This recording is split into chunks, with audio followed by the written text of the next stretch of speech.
Students, आज हम लोग डिस्कस करने जा रहे हैं जॉन मिल्टन की एक important poem on his blindness. On his blindness John Milton की बहुत ही इम्पॉर्टेंट पोएम है। ये पेट्राकन पैटर्न पे लिखी गई है। पेट्राकन पैटर्न में 14 लाइंस की पोएम होती है जो कि ऑक्टेव और सिस्टेट में डिवाइड होती है। ऑक्टेव में 8 लाइंस होती हैं और सिस्टेट में 6 लाइंस होती हैं।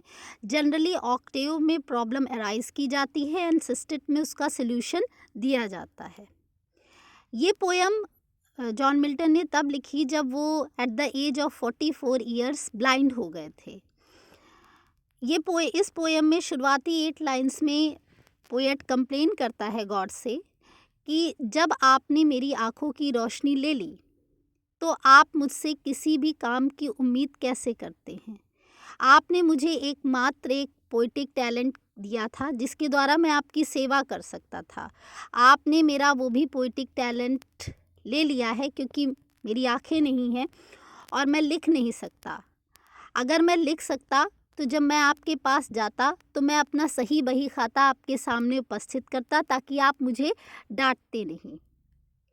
तभी वो एक फुलिश क्वेश्चन पूछता है कि जब आपने मेरी आँखों की रोशनी ले ही ली है तो आप मुझसे दिन रात काम करने की उम्मीद कैसे करते हैं।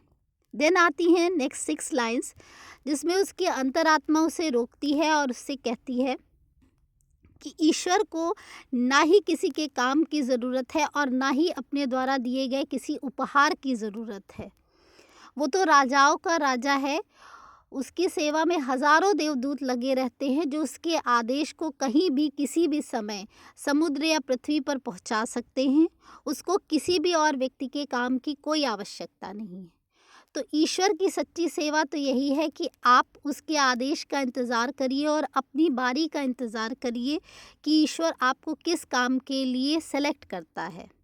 इसी के साथ पोएम समाप्त होती है। आई होप आपको पोएम की ये समरी समझ में आई होगी। अगर पोएम की समरी समझ में आई हो तो please like it and subscribe it. Thank you.